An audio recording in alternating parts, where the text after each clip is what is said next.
외롭고 우울하고 누구나 한 번쯤 느껴봤을 감정이다. 하지만 이런 감정에 지치게 된다면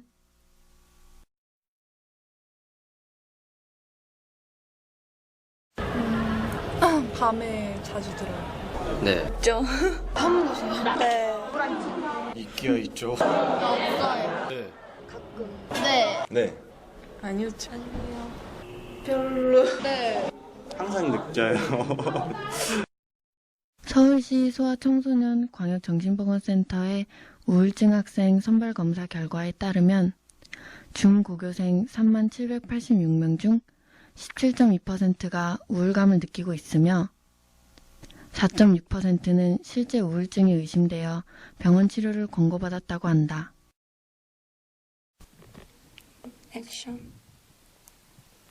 최근 조사 결과에 의하면 청소년이 받은 상담 중 충동, 분노나 불안감, 자살, 자해 등 우울과 정신 관련 상담의 비중은 25.5%로 11.5%인 학업과 진로 문제보다 높았고 4.3%에서 최근 5년간 빠르게 증가해 약 3배나 늘어났다. 이제 청소년의 고민은 비단 학업뿐만이 아닌 것이다. 우리는 우울증을 겪었던 친구 민지를 만나 이야기를 들어보았다. 동안 이렇게 알았던 거야? 그때 뭐 기분이 어땠어?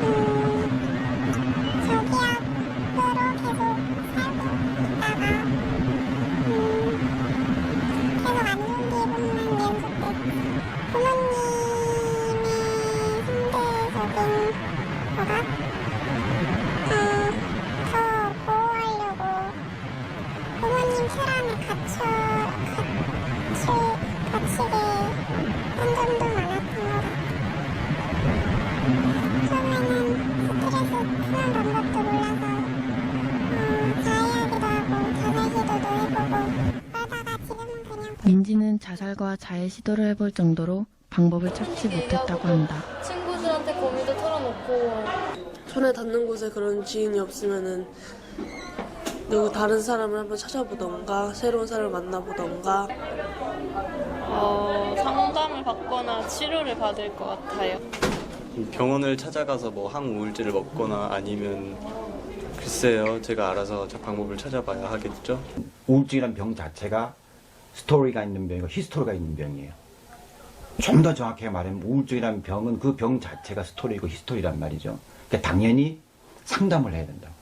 그 사연들을 본인이 말하게 하고 본인이 말하는 것들을 경청해주는 사람이 있어야 되고 그 의사소통을 하는 과정 속에서 병이 치료가 돼야 되는 거죠. 그리고 나서 약이 들어가면 병행이 되면 더욱 좋겠죠. 그리고 개인적으로 할 수 있는 일은 뭐 운동을 한다든지 식이 조절을 한다든지 하는 보조요법을 줄 수도 있고 근데 가장 중요한 사실은 어쨌든 약만으로 접근해서는 안 된다는 사실이 가장 중요해요. 약물 치료와 정신과 치료를 함께 받을 수 있는 곳은 병원.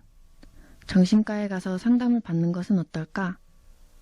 정신과 약간 편견도 있고 가기 힘든 것 같아요. 정신과는 왠지 심한 병 같은 거 걸린 것 같고 정신과 상담은 아무래도 좀 뭔가 부담스럽기도 하고 이름 자체에서 좀 거부감이 들기도 하고 무서워요.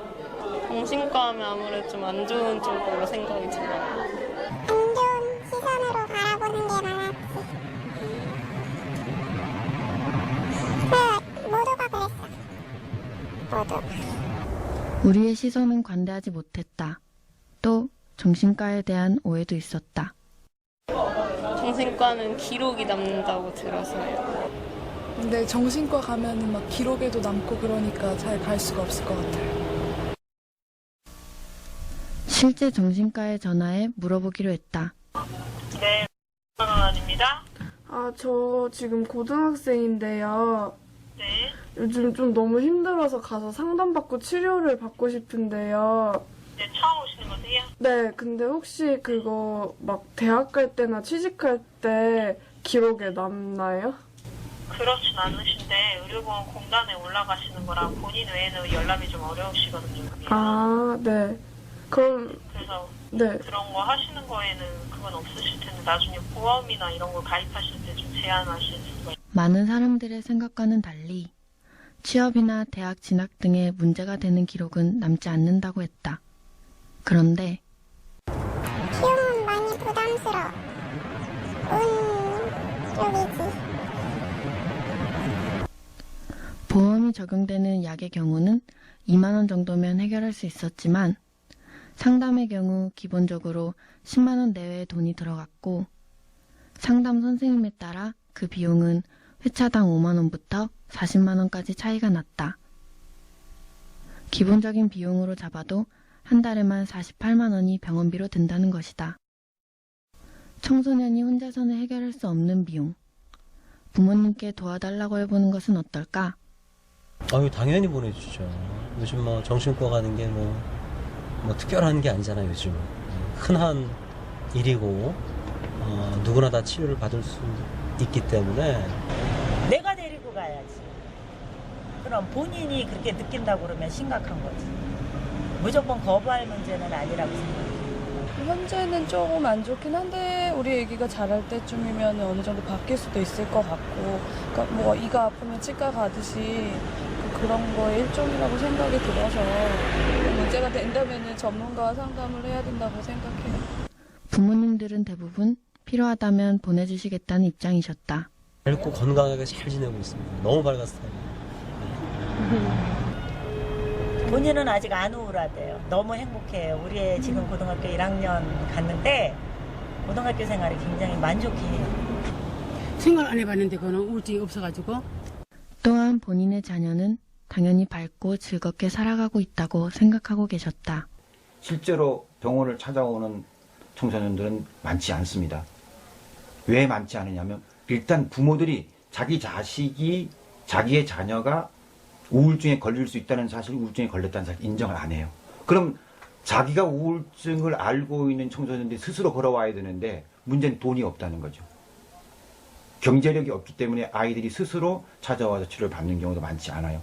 다행스럽게 이 모든 조건이 이루어져서 치료를 받으러 오는 학생들의 경우는 또 어떤 난관에 봉착하냐면 부모가 쉽사리 포기를 해요. 5년, 6년, 10년을 앓은 아이가 상담을 시작한 지 한 달, 2달 정도 되면 벌써 왜 가시적인 효과가 안 나타나냐고 부모들이 의문을 제기하면서 병원으로 옮긴단 말이에요. 그럼 잠깐 봤다고 옮기고 잠깐 봤다고 옮기고 이런 식으로 되니까 중간에 계속 맥이 끊겨서 치료의 효과를 나타내기 전에 자꾸 중단을 하니까 끝까지 예우를 지켜보면서 병을 치료해내는 경우가 많지 않죠. 그렇다고 병원 치료의 만족도가 높은 것도 아니었다. 약도 먹고 상담을 한 2주일에 5분 정도? 그렇게 가서 받았고 별 소용은 없었던 걸로 그렇게 약에 의지하게 되고 약에 의존하게 되기 쉽고 비용도 많이 드는 정신과. 우리가 쉽고 부담 없이 다가갈 수 있는 곳은 없을까? 학교 상담이요. 혹시 학교 상담 같은 거 받아봤어? 응. 학교 상담 어땠어? 도움이 된 면도 있으면 반대로 상처받은 면도 있다.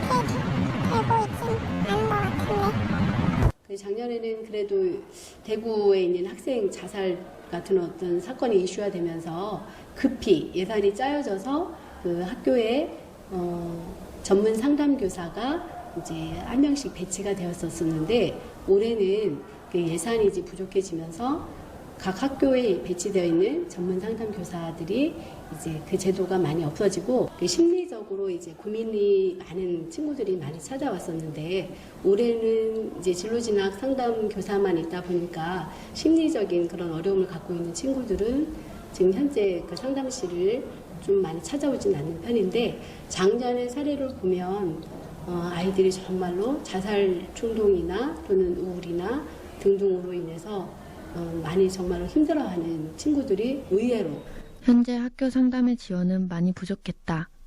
수박 겉핥기식으로 급히 짜여진 학교 내 전문 상담의 대부분은 예산 문제로 허무하리만치 빨리 막을 내렸다. 학교 전문 상담이 그대로 진행이 되고 있는 학교라 해도 문제는 있었다. 그래서 학교 상담은 혹시 이렇게 누가 알게 될까봐 무서운 게 있어서 학교에 아이들이 있는 아침과 방과 후 시간 또는 수업 시간에 상담을 듣는 것은 알려지기 쉬웠다. 더군다나 이렇게 상담실이 교실 옆에 있는 경우라면 더더욱 그랬다. 진로 상담이나 훈계 위주로 돌아가는 학교 상담 속에서 진로 선생님께 힘든 일이나 고민 등을 요청하기는 어려울 것이 뻔했다. 다른 상담 방법을 찾던 도중 1388이라는 제도를 찾았다. 학교 폭력 때문에 생긴 상담 제도였지만 비교적 쉽게 다가갈 수 있고 비용도 들지 않았다. 상담이 어떤 식으로 진행되는지 알아보기 위해 직접 전화 연결을 해보았다. 고객님께서 통화 중이오니 잠시 후 다시 걸어주시기 바랍니다. 발신 횟수가 4번이 넘도록 통화는 연결되지 않았다. 몇 번 더 시도해본 뒤 전화가 드디어 연결되었다. 안녕하십니까. 서울시 청년상담복지센터 청소년전화 1388입니다. 무엇을 도와드릴까요? 지금 상담할 수 있어요? 네. 요즘에 학교에서 친구들이 저를 피하는 것 같아요. 모르겠어요. 전 그냥 평소처럼 대했어요. 아무렇지 않은 척. 네. 아무렇지 않지 않은데. 네. 솔직하지 않은 거네. 네, 근데. 너네 요새 왜 그래? 그럴 수도 있잖아. 근데 요새 이상해. 너네 왜 그러니? 뭐 이럴 수 있는데. 그게 안 돼요? 그럴 수 없나요? 무슨 얘기를 평소에도 잘 안 하면 친구들이랑 어떻게 사귀어요? 모르겠어요. 도저히 생각나는 건 없어요, 일주일 전? 네, 정말 뭔지 모르겠어요.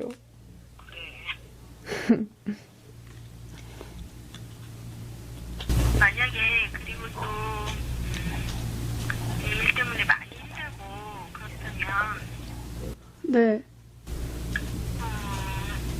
뭐 상담을 받아봐도 좋을 것 같기는 해요. 네, 감사합니다.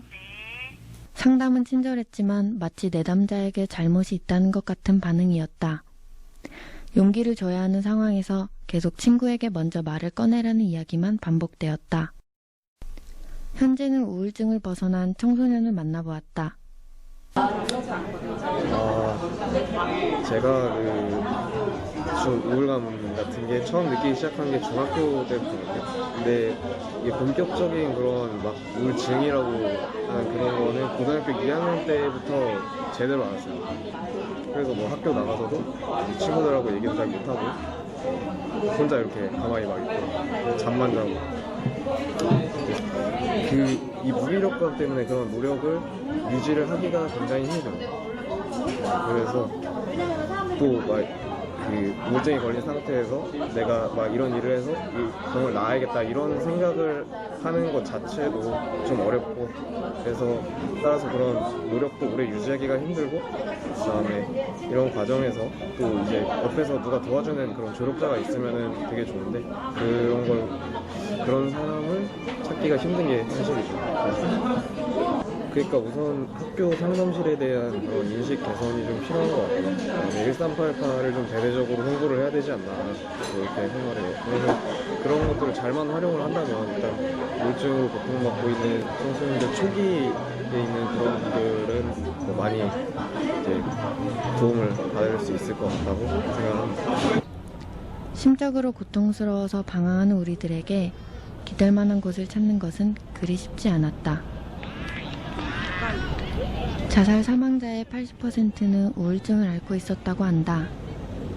그리고 청소년 사망 원인 중 1위는 자살이다. 이런 위험한 병에 내 친구들이 혹은 내가 이미 괴로워하고 있을지도 모른다.